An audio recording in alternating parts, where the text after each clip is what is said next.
Short notice पर यहाँ पर जो है पहुंचे।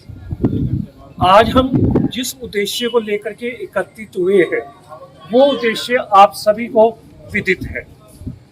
पिछले कुछ दिनों के दौरान कोविड-19 के बाद के जो हालात हैं स्कूलों के लिए काफ़ी भयंकर जो है बने हैं। स्कूल वाले, चाहे कोई छोटा स्कूल है चाहे कोई बड़ा स्कूल है, हर वे में पेरेंट्स की प्रॉब्लम को अपने लेवल पे टैकल करने की कोशिश करता रहा और आगे भी करते रहेंगे। लेकिन पिछले कुछ दिनों से जो देखने में आया है, पेरेंट्स का हुड़दंग मचाना, हल्लेबाजी करना, दहशत का माहौल क्रिएट करना, स्कूलों को लॉक बंदी करना, इस चीज को किसी भी वे में जस्टिफाई जो है नहीं किया जा सकता। हम पेरेंट्स के साथ हैं, उनकी प्रॉब्लम्स को टैकल करने के लिए पहले भी त्याग करते रहे हैं और आगे भी करते रहेंगे। लेकिन किसी भी पर्टिकुलर स्कूल को आकर के ताला लगाना, उसे किसी भी वे में जस्टिफाई जो है नहीं किया जा सकता। दूसरी बात, कोविड के दौरान स्कूल एक आर्थिक संकट के दौर से गुजरा। इलेक्ट्रिसिटी का बिल, गाड़ियों की किस्तें, किसी की कोई खर्चा कम जो है नहीं हुआ, लेकिन इनकम जरूर कम हुई। उसके बावजूद सरकार ने हमारे ऊपर कई प्रकार के अब नए टैक्स जो है लाते हैं, जिसमें बसों की पासिंग फीस का मुद्दा सबसे ज्यादा है। हम सरकार से रिक्वेस्ट करेंगे कि वो इस पासिंग फीस को वापस ले और पुरानी जो पद्धति थी, चाहे वो बस पासिंग का मुद्दा था, उसको पास करवाने का जो जरिया है वो उसको उसी वे में लेकर के आए जैसे कि वो पहले थे। दूसरी बात, एक और जो सुनने में आती है पेरेंट्स की तरफ से कि हमारी जो फीस है वो फॉर्म 6 के अकॉर्डिंगली नहीं है। ऐसा नहीं है कि कोई स्कूल फॉर्म 6 से बाहर जा रहा हो। हर स्कूल जो है एक कंपोजिट फीस के दौरान फॉर्म 6 के अकॉर्डिंगली अपनी फीस जो है ले रहे हैं। और सबसे बड़ी बात यह है कि अगर उनको कोई प्रॉब्लम है फीस को लेकर के, तो हायर अथॉरिटीज है उसको वो अपनी कंप्लेंट जो है कर सकते हैं। बाकी आप लोग सब समझदार हैं, ये हमारे मेन जो है मुद्दे हैं। और उस चीज के लिए हमारे को जो जो दिक्कतें आ रही थी, उस चीज के लिए हम लोगों को यहाँ इकट्ठा होना पड़ा। हम लोगों की कुछ चीजें ऐसी होती हैं जो कि स्कूल अपने माँ बाप की तरह इन पेरेंट्स के लिए, बच्चों के लिए सब कुछ कर रहा है, 1 to 1 वो पूरी जी जान लगा रहा है। हम प्राइवेट एंटिटी हैं, डिमांड सप्लाई है। अगर हम ठीक से सेवा नहीं करेंगे पेरेंट की, तो कहाँ बच्चा हमारे पास आएगा। आज हम बच्चे को पढ़ा रहे हैं या गवर्नमेंट स्कूल से ऊपर हम एज रखते हैं, तो उसका एक ही रीजन है कि हम दिन रात लगा रहे हैं और एक एक बच्चे को पर्सनली अटेंशन दे रहे हैं। उसके बाद भी अगर हमारा ऐसा माहौल बना तो वो बहुत अनफॉर्चुनेट बात है। हम सिर्फ इसी चीज को पीसफुली रिप्रेजेंट करने आए हैं कि जी हमारा काम है पढ़ाने का, हमें प्लीज पढ़ा लेने दीजिए, और कुछ जो भी है वो कॉरेस्पॉन्डेंस और लीगल से हो सकता है।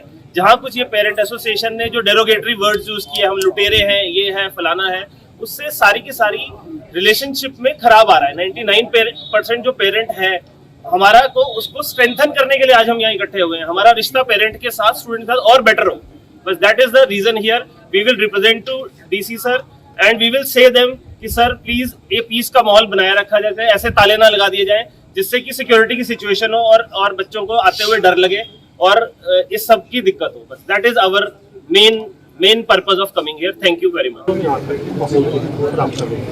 प्रॉब्लम क्या है कि अंदर बच्चा पढ़ रहा है, बाहर स्कूलों को ताला लगाया जा रहा है, फंक्शन मचाया जा रहा है, और इस दहशत के माहौल के कारण ही क्या है कि बहुत से पेरेंट्स ऐसे हैं जो अपने फीस से जो है डिपॉजिट नहीं कर पाए। करोड़ों रुपया है स्कूलों का जो स्कूलों पेरेंट्स की तरफ जो है as per the form sir, as per the mandate of the government, form number 6 sir. Main जो प्रॉब्लम हमें आ रही है एक्चुअली जो लॉक किया ना पेरेंट्स ने, उससे वो सारी सेफ्टी सिक्योरिटी की सिचुएशन हो गई, पेरेंट भी डरने लग गया। तो we just need to request you कि वो सब आगे से ना हो और ये एक्शन लिया जाए ताकि it should not be repeated. Saint Thomas Convent School से धक्के मार के पेरेंट्स को, टीचर्स, लेडी स्टाफ को धक्के मार के अंदर ले जाया जा रहा है, मना कर रहे हैं, रिक्वेस्ट कर रहे हैं सर प्लीज ऐसी हरकत मत कीजिए। लेकिन किसी we are doing everything as per the law. आज इस फोरम पर कुरुक्षेत्र के सारे स्कूल और सारी एसोसिएशन इकट्ठा हुई हैं। डीसी साहब को मेमोरेंडम अभी हमने दिया है, एक ज्ञापन दिया है जिसमें हमने ये रिक्वेस्ट करी है कि जो सेफ्टी सिक्योरिटी सिचुएशन कुरुक्षेत्र में अराइज हो गई है, जो कि पेरेंट्स के लिए पेरेंट्स और बच्चों के लिए और टीचर्स के लिए बहुत खतरनाक साबित हो रही है। उसके लिए हमने डीसी साहब को यही रिक्वेस्ट किया है कि सर जैसे लास्ट उसमें डीएवी स्कूल में लॉक लगा दिया गया था पेरेंट्स के द्वारा, वैसी गतिविधियां फिर से ना हो। स्कूलों का काम सिर्फ पढ़ाना है सर, हम अच्छे से पीसफुली पढ़ा रहे हैं, एक एक बच्चे को एंटरटेन कर रहे हैं and legally as per the law सब काम कर रहे हैं।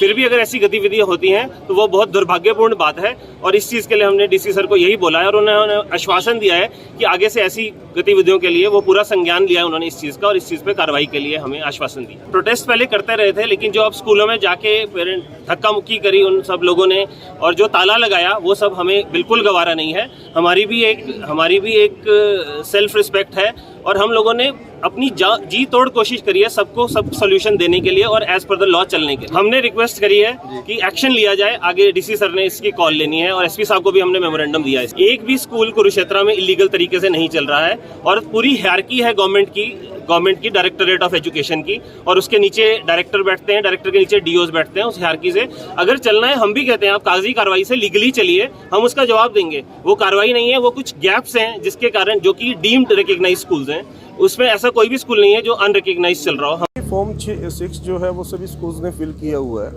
वो स्कूल्स का और गवर्नमेंट का जो भी आपस में गवर्नमेंट ने नियम बनाए हैं उसके अनुसार मेरे हिसाब से ऐसा कोई स्कूल नहीं है जिस स्कूल ने इस नियम का पालन ना किया हो। फॉर्म 6 को फिल किया गया, रेगुलरली फिल किया जा रहा है और अगर कहीं पे प्रॉब्लम हुई तो गवर्नमेंट और स्कूल्स, ये इनका मामला है। पेरेंट्स कुछ लोग आके किसी स्कूल में आके और इस तरीके की इलीगल कार्रवाई करें, प्रॉब्लम उससे है कि बच्चों की सुरक्षा भी है और स्टाफ की सुरक्षा भी है और स्कूल मैनेजमेंट की सुरक्षा